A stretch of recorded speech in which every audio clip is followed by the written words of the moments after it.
7:30 now on this Monday morning, March 15th, 2010. More rain and wind on tap here in the Northeast after violent weekend storms toppled trees like this one in Hackensack, New Jersey, common throughout the region. Al is going to tell us more about what's in store in just a bit. I'm Meredith Vieira alongside Matt Lauer, and just ahead, the other woman in the John Edwards sex scandal. That's right. Rielle Hunter is now speaking out for the very first time about her affair with the former presidential candidate, a guy she calls Johnny. In a moment, what Hunter is saying and the photo spread that accompanies that new interview. Also ahead, former child star Todd Bridges. Even as he co-starred on the TV sitcom Different Strokes, Bridges was suffering abuse at home. His life later spiraled into drug addiction and crime. But Bridges says that he would not change a thing. We're going to talk to him coming up. Also, a new series. We're calling this one Ask Away Today. All this week, we'll be answering the questions you ask us most often. We'll kick things off with questions about our morning routine. But let's begin with Rielle Hunter, the former mistress of John Edwards. She is telling her side of the story to GQ. NBC's Lisa Myers has more. Lisa, good morning to you. Good morning, Matt. After almost 4 years of silence, Rielle Hunter has a great deal to say about the man she calls Johnny and about Elizabeth Edwards. In fact, she claims that most of John Edwards' mistakes were because he feared the wrath of Elizabeth. Yes, right there. Great. That was beautiful. This is Rielle Hunter today. Posing for GQ magazine's at times provocative photo spread with children's toys and with her and John Edwards' daughter, 2-year-old Frances Quinn, telling the magazine, "I love Johnny and I love my daughter more than anything in the world." She says John Edwards was involved with other women outside his marriage before her, but their relationship a special connection. "I never hit on Johnny," she says. "I'm not a predator. I'm not a gold digger. I'm not the stalker." She adds that Edwards told her the first night, "Falling in love with you could really expletive up my plans for becoming president." Hunter disputes Elizabeth's account of how she found out about the affair, only hours after this photo was taken. Hunter said she'd bought John Edwards a secret black cell phone that looked exactly like his campaign phone, so he could call her without drawing attention. A suspicious Elizabeth found this phone and called the last number dialed. And I answered the phone and said, "Hey, baby," and click. She says Elizabeth then confronted her husband, and he confessed. I only knew about a single night, a single moment of weakness. But Hunter says John Edwards never told his wife it was a one-night stand. Who has a cell phone for a one-night stand?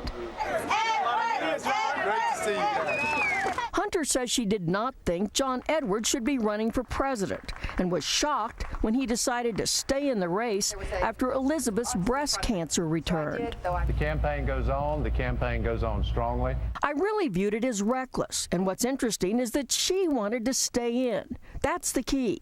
He wanted to get out, and she wanted to stay in." In fact, while claiming to have compassion for Elizabeth, Hunter charges that she emasculated her husband. Most of his mistakes or errors in judgment were because of his fear of the wrath of Elizabeth. He's allowed himself to be pushed into a lot of things that he wouldn't normally do because of Elizabeth's storyline. The wrath of Elizabeth is a mighty wrath. Not surprisingly, Hunter vigorously disputes many of the claims of this man, Edwards' former aide Andrew Young, and his tell-all book. Hunter and Young are doing battle in court in North Carolina over who owns that infamous sex tape of Hunter with John Edwards. John and Elizabeth Edwards separated a couple of months ago. Hunter deflected questions about whether she now hopes for a fairy tale ending. Asked to describe her current relationship with John Edwards, Hunter replied, "Private." Matt. All right, Lisa Myers. Lisa, thank you as always.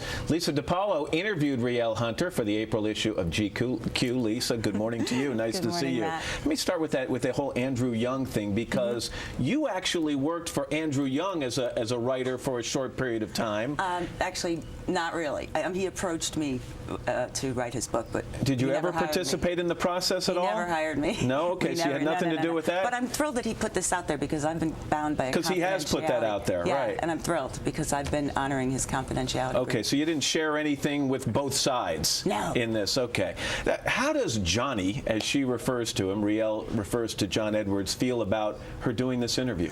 Well, she said he was fine with it, that he thought she should talk if she wanted to, and she also claims that he never told her not to talk to the press. Why do you think she is sharing a story? She goes out of her way to say, look, I'm not getting paid for this. I didn't cash in on this as some other people may have done. So why is she talking now? I think, it's been several years of people defining her. And what was interesting to me when we first started talking was Riel really wanted to put the whole story out there. She wanted an expansive interview. She kept saying she wanted her words to be her words, unspun, unfiltered. So I think she cared very much about putting her truth out there. Do you, after talking to her, Lisa, do you get the sense she truly grasps what this incident, whether it's ongoing or not, has meant to the lives of so many people? Yes, but I think she is very forgiving of him in many ways.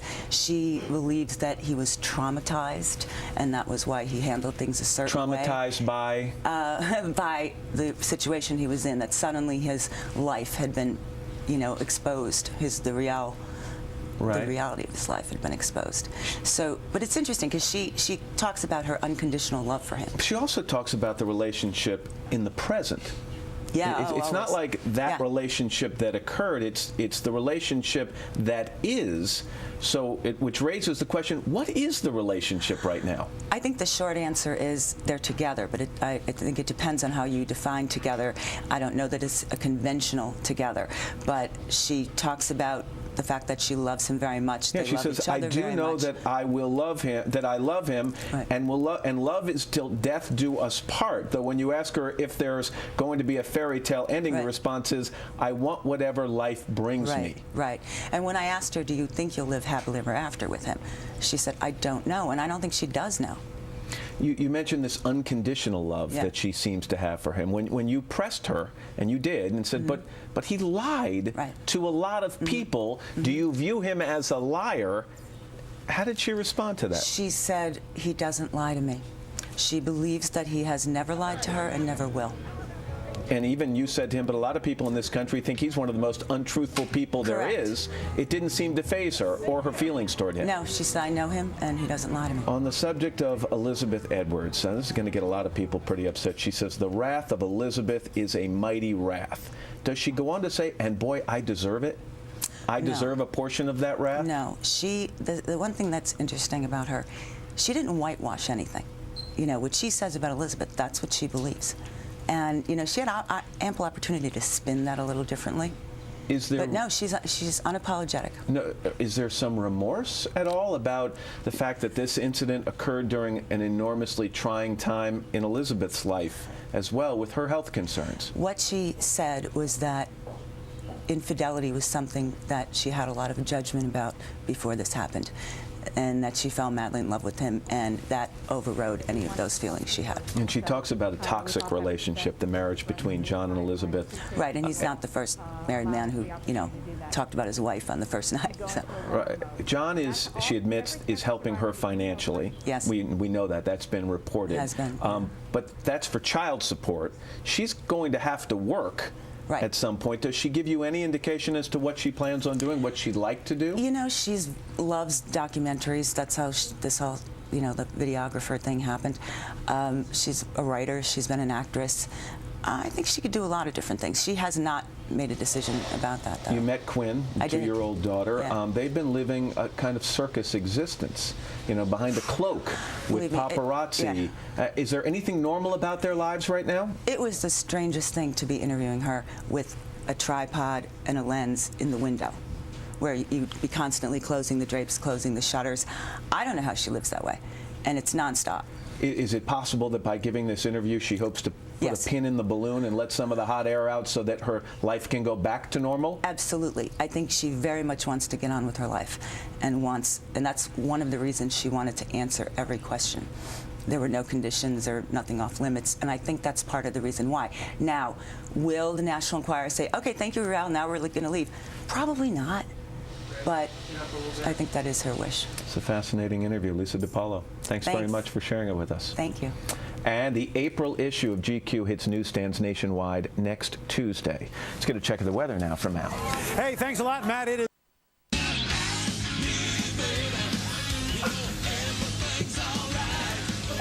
First of all, I resent the way I look. But anyway, we're back at 7:44 this morning. Which one are you?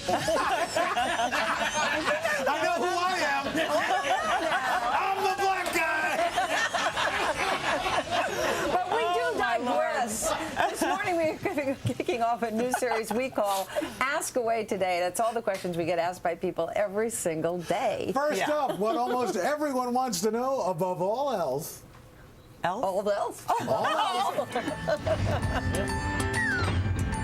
I don't know if there's so much questions. Like a lot of times people go, "Hey, Willard!" We are related. Al is my son from a previous marriage. Are you always this happy?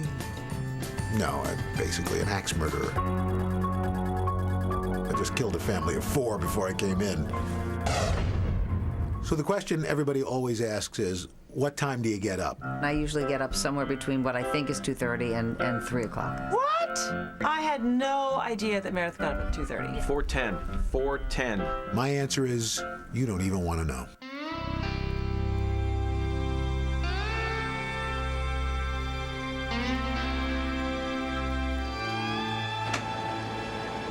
I get up, I take care of my toilette, put on my running shorts and t-shirt and sneakers and come downstairs and I fire up the treadmill. And then I've got to make calls to first the Weather Channel. Hey, Sherry, how you doing? Good morning, Al. Find out what I'm doing for the Wake Up with Al show that starts at 6 a.m. Hail El Nino. And then I call our meteorologist at the Today Show. Hi, Megan. Okay, well, we've got another storm system that might impact the D.C. area. So for the first weather, let's show the eastern half of the country. I think Meredith has the most trouble getting up, getting started. I think Meredith might be the least natural morning person. The only reason they may be right is that they've been doing this job for how long? How old are they now? That they've been in this thing? They haven't advanced beyond this. It's been, what, years? So I finish up on the treadmill. I towel off. It's a little messy. I get a couple of ice packs. It's called 55 people, and it's coming for you. I go and make Nicholas's lunch. Leela does not want Daddy making lunch, so I make Nikki's lunch. Then I've got this green drink.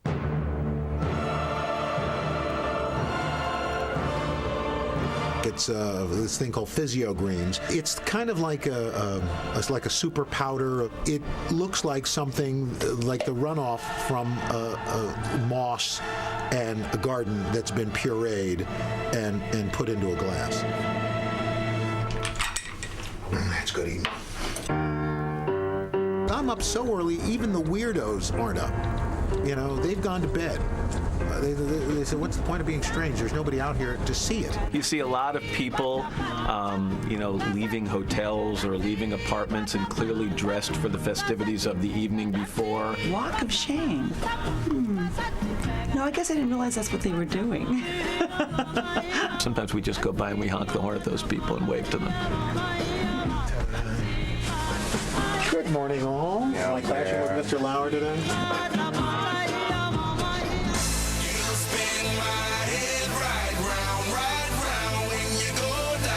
Good morning, everybody. We've got another big weather week shaping up, and look who's back. Of course, we'll have complete team coverage. We'll have it all coming up tomorrow morning on Wake Up with Al. Goodbye, everybody. Bye, goodbye. Al Roker Studio, please. Al Roker Studio, please. Thank you.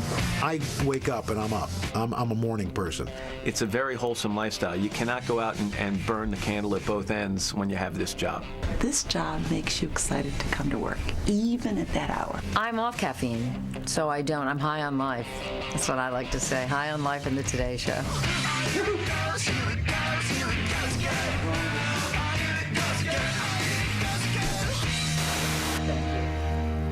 And that's it. That was good. One Yeah, thing was that man. jumped out at me in that whole piece is when you're on that treadmill, don't you wake your family up with that? No, I'm in the basement. Oh, okay, because it's like okay. boom, Yeah, boom, no, boom. no. But you know, that does put us a bit to shame. I mean, you're working out when we're still kind of sleeping Oh, yeah. and getting up. Yeah, but you right? all look So better that's- than me, so. No, it's not. Now, has anybody overslept? Yeah, I have. I have. Yeah. Never missed the show, Yeah, actually, yeah. but been a Well, little late. Yeah. Exactly. Yeah. Kind of that panic, and then it's like you can never catch up for the Yeah. rest of the day. And you could never oversleep and miss the show because somebody has to find you. So it doesn't even pay It would to be oversleep. bad if no one noticed. By the way, where was Meredith? Tomorrow on Ask Away Today, what would Meredith do if she didn't work here? It's a question we ask all the time. But we don't want to find out. We don't want to find out. No, We'll be we back don't. right after this. I'll hit you too. Be abused.